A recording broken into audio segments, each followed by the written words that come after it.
Wabarakatuh. I am Bilal Abdul Kareem for On the Ground News, and we have a very special interview to bring to you today.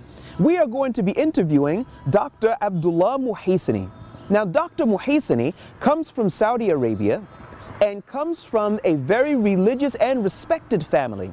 He himself has a doctorate in Islamic studies, and he has been in the Syrian territories for a couple of years. He is probably the most loved cleric in the Syrian territories today. Now, I believe that the source of his popularity comes from the fact that he left his a good standard of living, he left his family, left his country, and came to Syria to help the Syrian people, not only by way of his religious knowledge, but also by helping them by fighting on the front lines against the enemies of the Syrian people, which is why he's been injured quite a few times. And actually, this is the first interview that he's done since another major injury that he suffered, wherein he injured his arm. Perhaps he'll be telling us more about that during the interview.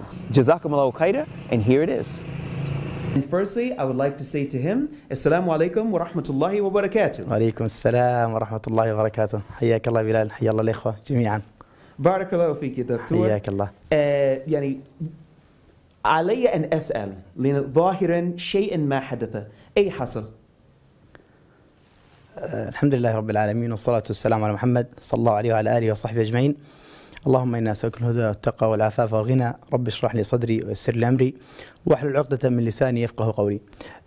أحمد الله سبحانه وتعالى على ما من ويسر. إصابة يسيرة في منطقة في الشمال السوري قرب إحدى المعارك من الطيران الروسي، ونحمد الله سبحانه وتعالى على لطفه. آمين آمين. حياكم. طيب يا دكتور، أنا أريد أن أسألك عن البيان استنفار. هذا البيان الاستنفار من رابطة أهل العلم في الشام. نحن قرأنا هذا البيان، فأنا أريد أن أسألك ما القصد وراء البيان؟ ما النتيجة أنت تريدها؟ نعم، هذا البيان الذي أصدرته هذه الرابطة المباركة التي تضم ثلة من أهل العلم في الشام، قرابة 40 طالب علم ممن اغبرت أقدامهم في سبيل الله وسالت دماؤهم على أرض الشام وعرفوا الواقع وخبروا، أصدروا بيانا. هذا البيان ليس هو حقيقة عمل ابتدائي، هو عمل خرج نتيجة على مقدمة مهمة جدا. هذا البيان هو تجسيد لقول الله سبحانه وتعالى: لتبيننه للناس ولا تكتمونه. أهل العلم يجب عليهم وجوبا شرعيا أن يبينوا للأمة الإسلامية نوازلها وأحداثها وواجباتها فيما يتعلق بعلاقتها بالله سبحانه وتعالى. من الأمور التي حدثت في الأمة الإسلامية في هذه الآونة الأخيرة خلافات كثيرة في كثير من القضايا، لعل من أشد الخلافات الخلاف الحاصل في مسألة الجهاد في الشام. هل الجهاد في الشام فرض عين أم الجهاد فرض كفاية؟ إذا قلنا أن الجهاد فرض عين فيجب على كل قادر مسلم من شباب الإسلام ورجاله أن يأتي للجهاد في الشام، إلا من عذره الله سبحانه وتعالى واستثناه. إذا قلنا أن الجهاد فرض كفاية فإذا قام بمن يكفي سقط عن الباقين. هذا الكلام حدث فيه جدل طويل على مدى ال5 سنوات الماضية في الساحة.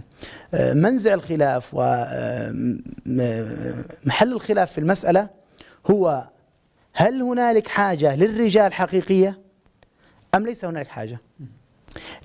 وهذا خلاف في تنزيل القواعد الفقهية والأحكام الفقهية التي ذكرها أهل العلم على الواقع.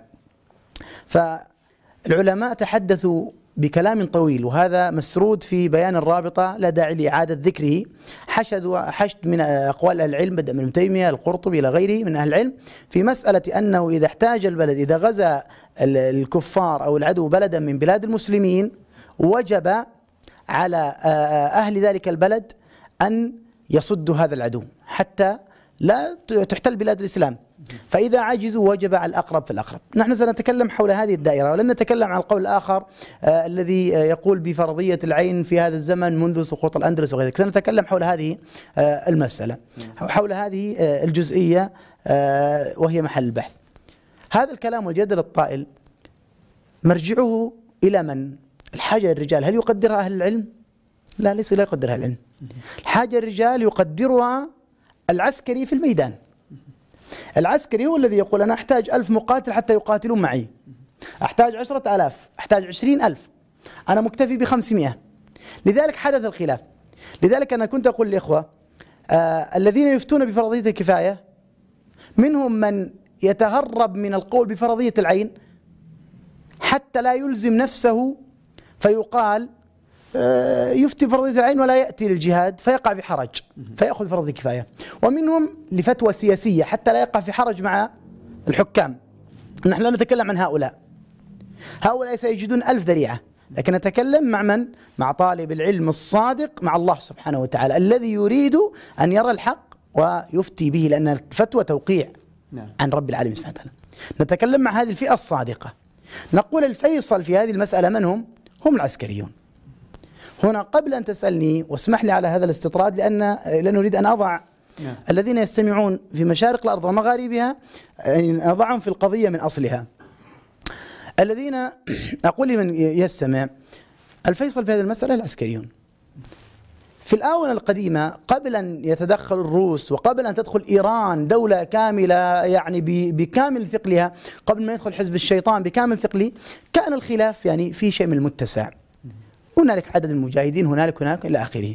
لكن الآن بعد تدخل الروس والإيرانيين وهجمة الروافض فقط في الريف الجنوبي، حيث نصور الآن هناك مكان قريب منا اسمه الريف الجنوبي 47 لواء وفصيل رافضي.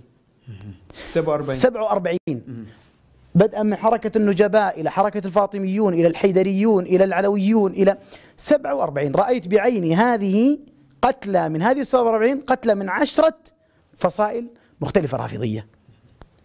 فهذه الواقع الجديد الذي تحدث يجب أن تتغير معه الفتوى التي تفتي بفرضية الكفاية إلى فرضية العين لتغير الواقع، والفتوى تتغير بتغير الزمان والمكان. فالواقع تغير، لذلك صدرت فتوى من جيش الفتح، وكنت أحد الحاضرين أثناء كتابة هذه الفتوى، وكان معي اللجنة الشرعية لجيش الفتح. صدرت الفتوى، كان موجود قرابة 10 عسكريين من كل فصائل جيش الفتح. طرحت قضية أن نستنفر الأمة الإسلامية اليوم برجالها بكوادرها بأموالها. لم يعترض واحد من هؤلاء، بل أكدوا، بل تأخر الأخ المسؤول عن إنزال البيان فعاتبوه على التأخر 2 أو 3. فهذا إذن إجماع من قادة جيش الفتح على ماذا؟ على فرضية العين. هم لا يفتون فرضية العين، هم عسكريون، لكن على الحاجة لماذا؟ للرجال. إذن هذه المسألة محل النزاع. هل هناك حاجة للرجال؟ نقول جيش الفتح الذي يمثل جزء كبير من الساحة، منه فصائل كثيرة، من فصائل جيش السنة، أجناد الشام، جبهة النصرة، أحرار الشام، فيلق الشام، لواء الحق، 7 أو 6 فصائل من فصائل الكبرى أفتت بالحاجة، ولا أقول أفتت، أقرت وذكرت وأكدت حاجة الرجال. وسمعت أنا من غيرهم من 5 أو 6 من الفصائل. إذن 90% 80% سمعت بأذني يقول حاجة الرجال قائمة. بعد ذلك صدرت الفتوى من أهل العلم متممة، تقول الفتوى: يا علماء الأمة ويا مشايخ الأمة ويا رجال الأمة، الحاجة للرجال قائمة. انتهى الخلاف في هذه المسألة، لأن العسكريين أكدوا هذا. بقيت الفتوى الشرعية، تم تنزيل الفتوى الشرعية على الواقع، وذكرت الفتوى بسياقها الفقهي الرصين الجيد في هذا الباب. ولكن يعني ممكن شخص ما يشاهد ويستمع كلامك سوف يقول نحن نشاهد على التلفزيون هناك الرجال موجود في البلد، الرجال موجود في المخيمات، فلماذا أنت تحتاج إلى الرجال يأتون إلى البلد؟ أحسنت أخي بلال، سؤال وجيه مهم. هذا السؤال ربما لو كنت مكان من يقول هذا الكلام لقلت ما قال. هذا السؤال وجيه، لكن هذا السؤال منبعه ويثور من ضعف تصور لحقيقة الجهاد ولحقيقة المعارك. مع ربما نلتمس عذر للرجل الذي يقول هذا القول لأنه لم يشارك، وأنا أقول هذا انتقاص لأحد من العلم، ولكن من يرى بعيني ليس كمن يسمع. لذلك التمس العلم عذر لابن حزم حينما أفتى بالسعي بأنه 14 شوطا بين الصفا والمروة، قال لأن رحم الله ابن حزم لم يأتي الحج لو رأى الصفا والمروة لا قال 7. نقول مثل كان رحم الله هؤلاء لو رأوا الواقع لا علموا. فنجيب عن هذا من أمرين: الذين يقولون لماذا تستنفرون غير السوريين؟ السوريون موجودون. نقول أولا نعم السوريين موجودين وهم رأس الحربة وجزاهم الله عنا خير الجزاء، بل جزاهم الله عن أهل السنة في الأرض كلها خير الجزاء. بل أنا أقول لأهل الشام دين في أعناق أهل السنة يصعب على أهل السنة أن توفي لهم. أهل الشام اليوم هم يقفون خط دفاع أول أمام الرافضة. لكن أول شيء، هل يعقل لأجل حدود يائسة فرضت على أمة الإسلام أن ننظر إلى إخواننا أخوة الإيمان يأتيهم الرافضة من أكثر من 10 دول، بل وغير الرافضة تأتيهم روسيا وغير روسيا ودول العالم، إيران، لبنان، القضية لم تعد خافية. نشرنا مئات الصور للهويات التي تخرج لمن؟ أنت كإعلامي اذهب الآن للريف الجنوبي، انظر مقاطع بانص التي نشرناها، انظر مقاطع الخلص، مقاطع كثيرة. بل أنا أقول شاركت في معارك الريف الجنوبي، ولا أقول أكثر، كل من لقينا من المقتولين كلهم أجانب يعتبرون أنفسهم مهاجرين. حرب مقدسة عند الرافضة. هل يعقل أن يأتي شيعة رافضة العالم من كل أنحاء العالم ليقتلوا السوريين ويبيدوا أهل السنة ويقيموا هلالهم الرافضي، ثم نأتي نحن لأجل فتاوى سياسية نقول والله اتركوا القضية للسوريين ونحن سنتفرج عليهم من بعيد؟ هذا لا يجوز.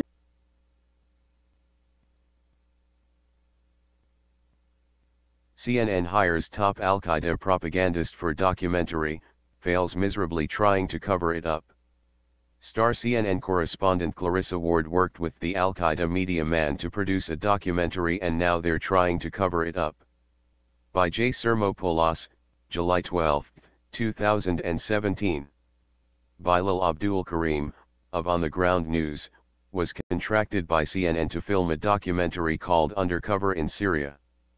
Karim is a self-proclaimed media activist living in rebel-held Syria and is considered one of the top English-language propagandists for al-Qaeda Syrian affiliate Jabhat al-Nusra, according to an alternate expose on Abdul Karim and his connections to terrorism and CNN. On June 16, Abdul Karim went public with his intimate connection to CNN, and its documentary Undercover in Syria. He relayed his frustration with the network, having essentially whitewashed him out of his credit for a documentary he had a large hand in creating for CNN, which won a prestigious Peabody Award. Abdul Karim explained how CNN contracted him and his online news outlet, On the Ground News, to film the award-winning documentary. This was with CNN and their correspondent Clarissa Ward, which I have big-time respect for, big-time respect as a journalist, as a person, Abdul Karim said. Advertisement. This Undercover in Syria, you can Google it. It won the prestigious Peabody Award, and it won the prestigious Overseas Press Club Award, which are basically the highest awards in journalism for international reporting. Now, CNN barely mentioned my name. I'm telling you, somehow CNN must have forgotten that I was the one that filmed it. I guess they forgot that. Contrary to Abdul Karim's statement that CNN must have forgotten, the reality is likely much closer to the fact that they intentionally minimized the credit Abdul Karim received, due to his connections to terrorism, thus becoming a mere footnote in the Peabody Awards press release. While the Peabody organization praised CNN host Clarissa Ward for going undercover into northern Syria to document Russian influence on the fighting and to navigate the ongoing devastation, Abdul Karim was only given credit in small print, despite him being responsible for filming and providing CNN with the documentary footage of Syria. Read more. SNL hilariously exposes the real fake news during skit of CNN's robotic political coverage. CNN President Jeff Zucker delivered a keynote address at an April 17 ceremony where the network had won the Overseas Press Club Award for the Undercover in Syria documentary. In a press release, the network celebrated the access award had been granted to Islamist insurgent held eastern Aleppo, but failed to credit Abdul Karim for being the facilitator of these events, or even mention his name. While Abdul Karim denies involvement with terrorist organizations, the Saudi news outlet Al Arabiya reported on June 7 that Abdul Karim officially joined Jabhat al-Nusra in 2012. Abdul Karim took to Facebook to dispute the allegation in a video response. I am not, nor have I ever been, nor do I need to be a part of al-Qaeda. I don't have any need for that, he said. According to a report from Alternet. However, one of Abdul Karim's closest colleagues has also been accused of membership in Syria's al-Qaeda franchise. Akif Razak, an employee of Abdul Karim's online media group, On the Ground News, was recently stripped of British citizenship for his alleged involvement with al-Nusra. A notice presented by British authorities to Razak's family in Birmingham accused him of being aligned with an al-Qaeda-aligned group and declared that he presents a risk to the national security of the United Kingdom. During Abdul Karim's Facebook video response to the Al Arabiya report, he was seated beside Razak. Razak has also co-hosted On the Ground News segments with him. While Abdul Karim insisted there was no proof of his membership in the Salaf jihadist organization, rebels inside Syria tell a different story. Last December, Alternet's Grey Zone project exposed Bilal Abdul Karim's involvement with some of Syria's most notorious jihadist figures and his open propagation of their sectarian ideology. Most prominent among the clerics granted a friendly audience by Abdul Karim was Abdullah al-Muhayzini, the Saudi Arabian hate preacher and warlord praised by Abdul Karim as probably the most loved cleric in the Syrian territories today. Muhayzini is indeed popular among the al-Qaeda-allied rebels of Syria, and holds considerable sway over the entire region of Idlib.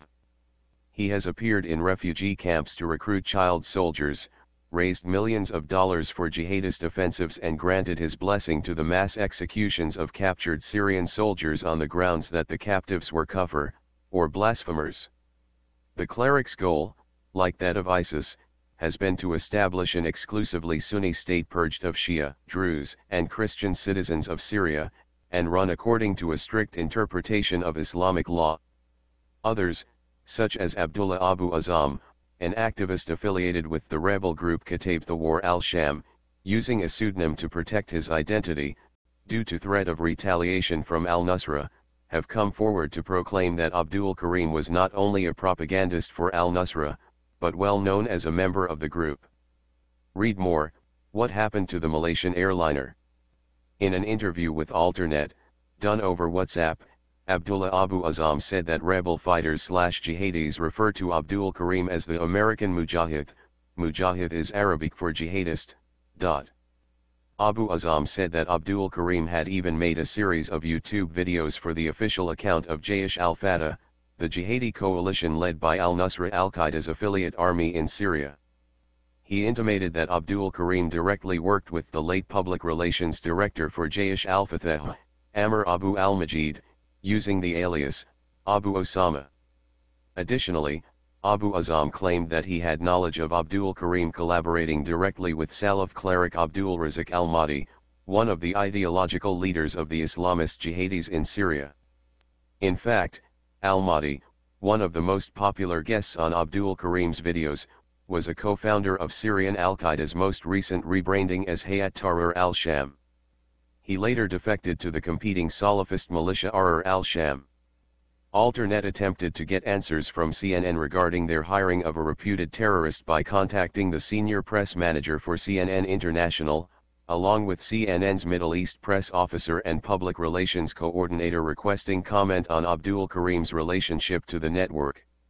We asked for details about Abdul Karim's contractual obligations with CNN and whether the network felt his well-documented relationship with al-Qaeda compromised the reporting it carried out in Syria, according to Alternet. Let's just say the silence from CNN is deafening, as they refuse to respond or comment. Please share this story to help others understand how news is often manufactured to propagandize the public into accepting a false reality and to convince the public into accepting global militarism as the norm. Read more, Brian Williams dares call out fake news after being caught in massive lie spreading fake news. Hey Charlotte County, this is Charlotte County COPWATCH, and I wanted to explain what fair use is. You can use pieces of your news articles if you're doing it for news reporting, you have commentary, and you're doing it for education purposes. So that's what fair use is, as you can see right here. Another reason why I wanted to make this video is to let you know I have just joined with Patreon. A nice thing with Patreon, I make no money on YouTube. They took the money away years ago. And so this is another way to give, and it's a nice thing too because you can give monthly. You can give $1, $5, $10, whatever. I do 4 to 5 hours a day on trying to wake the sheep up on how corrupt it is and different ways that you can fight the corruption. So Patreon is a way that you can do it, and then of course the old way is still there. Donate to Sheriff County Cop Watch with PayPal or credit card. So keep that in mind. 4 to 5 hours a day. I make no money, but the corruption happened to me and I'm sick of it, so I'm trying to wake people up. But my wife would love it if some, if we could get some help out there. There's 47,000 subscribers. Just think if each one of you subscribers just gave a, let's say, actually, yes, $1 a month. 47,000 subscribers gave $1 a month. That would be awesome. That's not going to happen. But anyways, that would be great if it did happen. But, do the math in your head. Just think about it. Like I said, 4 to 5 hours a day. I get no money from YouTube. YouTube has gone nuts. You can't do anything anymore. They're taking the money away everywhere. So these are a couple different ways that you can still help out with all this time that I put in. And as you know, I'm in a special situation where, at least I can do it, 4 to 5 hours a day.